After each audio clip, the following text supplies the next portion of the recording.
It was time to get my driveway clean once and for all. First I tested the surface and found Dulux Concrete and Paving system for bare concrete was the one for me. After a sweep, I got pressure cleaning working from one end of the driveway to the other. This is so satisfying. Then I mixed etch and clean into water, poured it on and scrubbed it in. Wow, you know it's working when it crackles and froths. I left it to dry overnight. Before applying the clear protective sealer, I taped along the garage.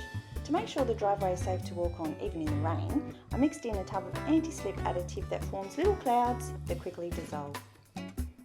Using a long nap roller, I worked in sections, overlapping them slightly and always stirring the sealer before refilling the bucket. It was a warm day and the sealer was dry in no time. I simply rolled on the second coat and that's it. No more mouldy driveway, and it's now easy to keep clean while looking great.